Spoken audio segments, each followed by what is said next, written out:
As I walked down the apartment hallway, tired from work, suddenly someone from the neighboring apartment grabbed my arm. Confused and scared, I screamed as I was dragged inside. It was my neighbor, Mr. Johnson, who apologized, claiming he had no choice. Suspicious, I pulled away, demanding an explanation. He nervously said, "Actually, my name is Luna. Now, let me tell you about my life. I'm 24, working in a well-known trading company. I enjoy the freedom of living alone in a city apartment, earning my own money. I grew up with a single mom who struggled to provide, but she never gave me an allowance. Despite her reasonable income, she was labeled a toxic parent. I moved out to escape her control, and I'll share our story. I was born and raised in a town near New York City. My childhood home was remote, making life difficult without a car or bus. Raised by my single mom, I should be grateful, but her restrictions created resentment. In elementary school, I asked for an allowance, but she refused, claiming money could lead to trouble. Despite promises, she never bought what I wanted. Birthdays were filled with disappointing educational books, and I realized my mom was different from my friends' parents. Every day, I desperately tried to find a way to escape my parents' control. Through middle and high school, it only intensified. Not only did I not get an allowance, but I also had to report and get permission for everything, whether it was hanging out with friends or going on dates. Once, after sneaking out to meet my boyfriend, I faced my mother's furious reaction the next morning. She declared that I would go without meals for the next 3 days. Without an allowance, I couldn't even buy food outside. Too embarrassed to let my friends or boyfriend know about my toxic mom, I couldn't ask them for something as simple as a snack. After 3 days of hunger, my concerned boyfriend approached me, asking if I was okay. Unable to hold back my tears, I'd opened up about my mother. I still remember the shock on his face. Although he sympathized at first, he began avoiding me afterward. 2 weeks later, I overheard him telling his friends that my mom seemed like a real problem, and he didn't want to deal with it. He thought I was desperate and kind of scary. Hearing him talk like that made me realize he felt bothered by my toxic mom, not wanting to protect me but feeling alienated. Overwhelmed with frustration and tears, I quietly slipped away to a corner of the hallway, realizing it was over with him still having feelings for him. I had to abruptly end my love for him, filled with anger towards my mom. When I got home, I lashed out at her, questioning why she had to control me. I blamed her for my boyfriend leaving, and my friends distancing themselves because of her abnormal behavior. Frustrated, I vented at her, only to find her pleased that my relationship had ended. Her self-indulgent response deepened my despair. My mother couldn't understand my feelings, and her sense of righteousness ignored common sense. Controlling my life was her reason for living. Feeling dizzy and unable to contain myself, I rushed to my room. Closing the door, I cried, wishing for a lock that my mother, who enjoyed controlling me, would never allow. My mother's concerned voice interrupted, asking if I was eating dinner. Her words weighed heavy on my chest. After high school, determined to live alone, I vowed to become a college student. I channeled my frustration into studying for exams as revenge. I secretly started a part-time job, faking my mother's signature. Gradually, I earned scholarships and slipped into the acceptance range of a New York public university. When I finally told my mother about my achievements, she smiled sweetly, praising my hard work. However, her reference to M University, a nearby public university, signaled that I wouldn't be allowed to live on my own. It was just a 20-minute commute from home. Despite choosing a university within New York, my mother insisted on a different one in a neighboring town. This left me feeling uneasy, as she continued trying to control me even as I was about to become a college student. Rejecting the idea of M University, I expressed my desire for our chosen university. In response, my mother sternly dismissed it, insisting on N University and questioning my chances of getting in. Frustrated and unable to hold back tears, I turned away from my mother and rushed to my room. Even as a college student, I couldn't escape her control. Balancing exams and part-time work was tough, and despite my efforts, it all seemed unnecessary. The frustration affected my sleep, leading me to take the entrance exam for M University, getting in as expected. Before I knew it, I was a college student, and my mother surprised me with a smartphone as a celebration gift. It was a remarkable shift from her previous controlling behavior. With the smartphone, I felt liberated, like a fish in water, thoroughly enjoying college life. Making new friends and engaging in normal communication, I also focused on my future, participating in student organizations and volunteer activities. Rather than joining clubs or sports teams, I applied what I learned to secure a position at the most famous trading company in the States, located in New York. Finally, as a working adult, I got to live on my own. My mother congratulated me on my job, presenting me with a $2,000 wallet as a gift. Over the past few years, her control over me had considerably loosened. Despite past resentment, I genuinely thanked her for everything as I began living apart from her. In the end, I decided to express my gratitude, and my mother's response was, "It's nothing. Just take care and do your best." Despite her recent change in attitude, I didn't question why she was so willing to let me go. Looking back, I should have been more suspicious, understanding that my mother wouldn't easily let me go. Nevertheless, I ended up living alone in a town near the center of New York City. The rent was high, but my company's housing allowance made my personal expenses around $600 a month. The apartment building wasn't large, and I would recognize the faces of fellow residents. I lived in a corner room on the third floor, and next door lived a man named Johnson. While we exchanged greetings, our interactions were limited. Johnson seemed about 5 years older, with a slender build and a kind appearance. In New York, neighborly interactions are usually indifferent, so beyond a simple hello, I rarely spoke with Johnson. Fortunately, he didn't seem like a strange person. I kept my apartment secret from my mother, as I didn't want her showing up unannounced. When she asked about my address, I simply said, "I'll be back soon," and left it at that. She seemed a bit down but accepted it, saying, "Well, that's fine." Despite being focused on my work computer, my mother frequently called or texted me. During work, I received calls that interrupted my concentration, leading to irritation. The demanding job at the trading company, coupled with my mother's constant calls, made the situation challenging. Not just calls, but she kept sending messages, resulting in a flood of unread notifications. A chill ran down my spine, and a concerned colleague noticed my strained expression. I reassured them, "It's nothing," and managed to maintain composure, continuing my work. 2 years passed in this manner, and at the age of 24, my second-year salary was remarkably high. Earning money independently brought me deep joy. Gradually, I became more engrossed in work, increasingly ignoring calls from my mother. Since she didn't know where I lived, there was no chance of running into her unless I went home. The image of my mother slowly faded from my life, and I finally felt like I was living my own life. One day, after drinks with colleagues, I was tipsier than usual on my way home. Around 10 p.m., as I reached the third floor of my apartment building, I staggered towards my corner room, mumbling about another long day at work. Suddenly, a man's voice called out, "Luna, over here for a sec." I felt someone grab my arm from the next-door apartment entrance. In a moment of confusion, I screamed and was dragged inside. Furious, I shouted, "What on earth are you doing? I'm going to call the cops." My neighbor, Mr. Johnson, apologized, claiming he had no other choice. Suspicious, I shook off his grip and accused him of planning something. In the midst of my panic, Mr. Johnson urged me to calm down. However, his next words made me shudder. "I saw someone break into your apartment." Although I immediately thought it might be a trap, Johnson looked serious. Unfamiliar with such situations, I was more afraid of him than anything and tried to escape.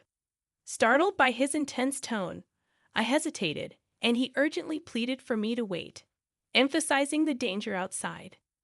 At a crossroads and unsure whether to believe him, I saw desperation in Johnson's eyes. Though we had barely spoken, his eyes seemed direct and sincere. It was just a hunch, but I felt inclined to listen to him. Trembling, I asked about the break-in details, and Johnson began to explain. I couldn't see clearly, but the person wore all black, with long sleeves and pants, looking suspicious. I'd seen someone similar around the apartment complex before, thinking they were just another resident. About 3 hours ago, when I came home, I saw that person entering your apartment, and that's when I thought something was off. It's 10 p.m. now, so around 7 o'clock p.m. Wearing all black clothes in July isn't comfortable. However, the key issue is how someone could enter my house without having a key. Initially, I thought it might be a friend or your boyfriend, Luna, so I didn't pay much attention. However, when I heard you coming home just a while ago, I got shocked. Even if they were a friend or boyfriend, staying alone in someone else's home for 3 hours seems strange. It hit me that this person could be dangerous, so I decided to stop you. Mr. Johnson's words made me tremble violently. If what he was saying was true, the intruder might still be hiding in my apartment.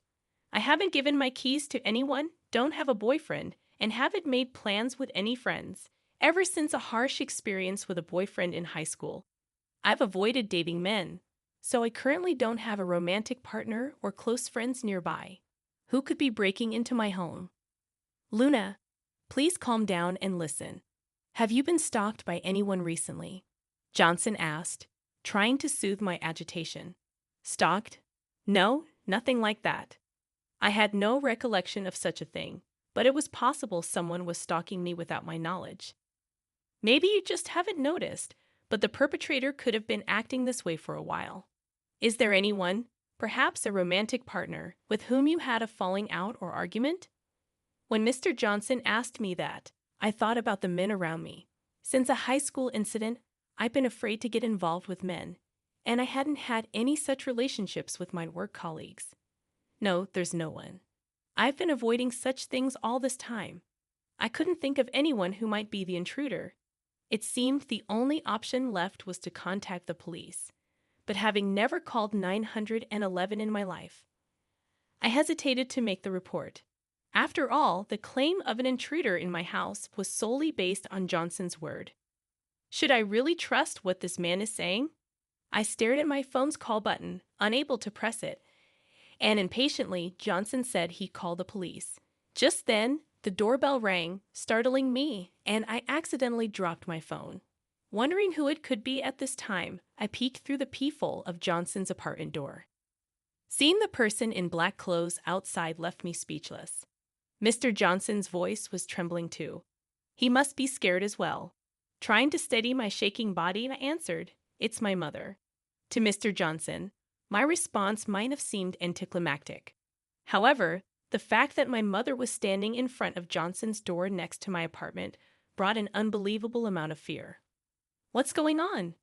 Mr. Johnson's voice trembled as well. Could it be that the person I mistook for a stalker was your mother? If so, I'm really sorry. That's a huge misunderstanding. I apologize. Mr. Johnson apologized to me, but I shook my head. No, it's not that. It's just that.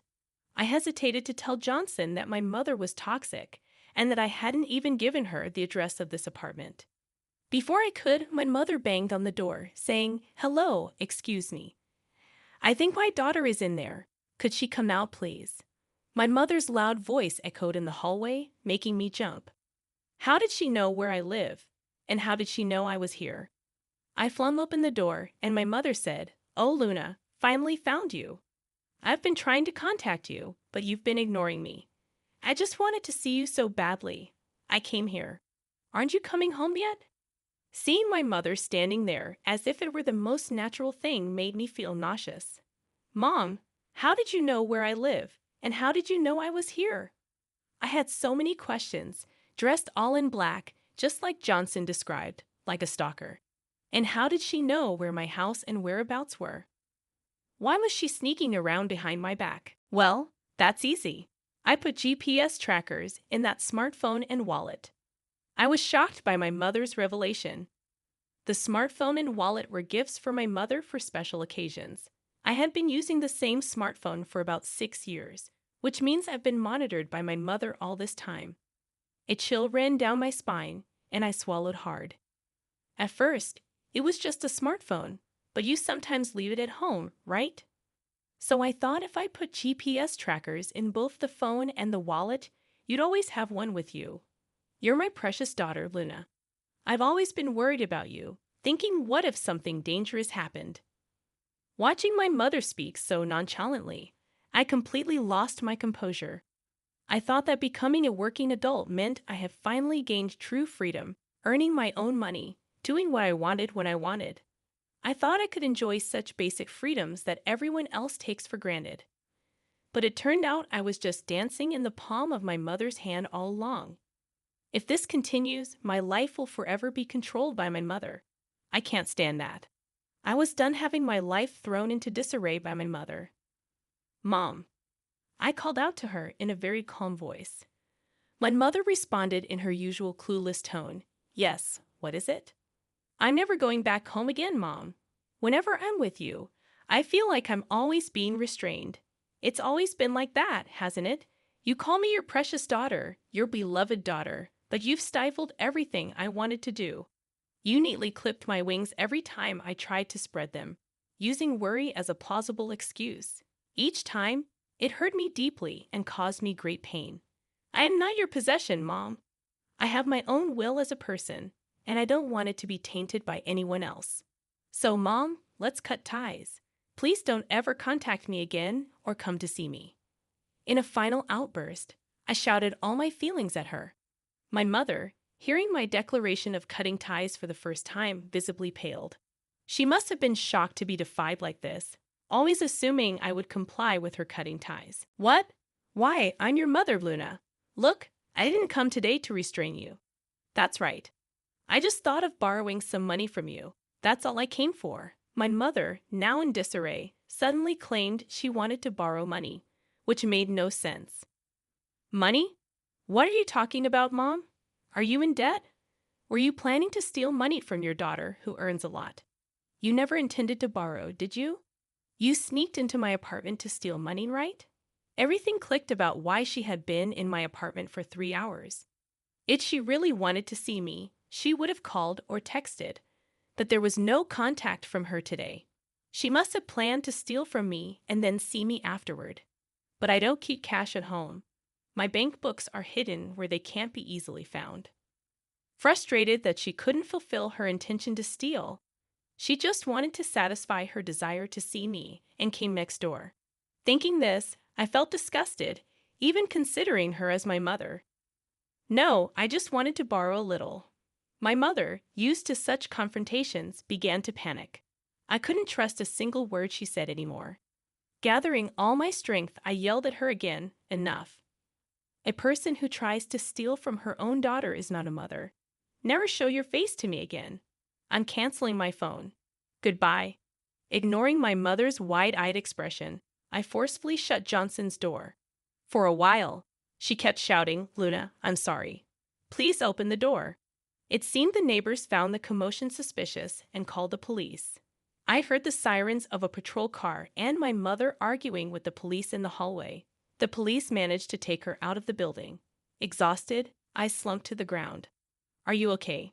Mr. Johnson asked, looking at me with concern. I'm sorry for involving you in a family fight because of my mother. No, it's okay. Just rest for today. Thankful for Mr. Johnson's kindness, I returned to my room and crawled into bed. I decided to sleep without thinking about anything. My consciousness slowly faded into darkness. As for what happened afterward, I separated my family register from my mother's to create some distance. Though legally I couldn't cut ties completely with my biological parent, having my name removed from her family register made me feel like I had escaped her control, and I felt a sense of relief. Furthermore, I threw away the smartphone and wallet my mother gave me, replaced them with new ones, and moved to a different apartment. Of course, I haven't shared my new phone number with my mother. Now she won't be able to pinpoint my whereabouts. After that incident at my apartment, my mother, who had received a stern warning from the police for causing a disturbance, apparently became reclusive. As she confessed, after I left home and started working, She indulged in high-end brands of clothes and bags to distract herself from loneliness, accumulating considerable debt.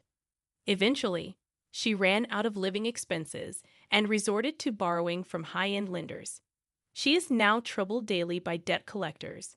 However, I couldn't bring myself to help her. The fact that she had controlled and monitored me, even using GPS, is a shocking event that I can never forgive and is etched in my heart. If cutting ties with her serves as a punishment for her, so be it. I plan to live in a world without my mother. Even after moving to my new apartment, I kept in touch with Johnson, my former neighbor. Initially, I reached out to thank him, but he continued to stay in contact, and now we even go out for meals together. Having refused romantic relationships with men for a long time, escaping from my mother's control has made me more open to love. If things go well with Johnson, it would ironically be thanks to my mother. But I want to build a bright future with Mr. Johnson away from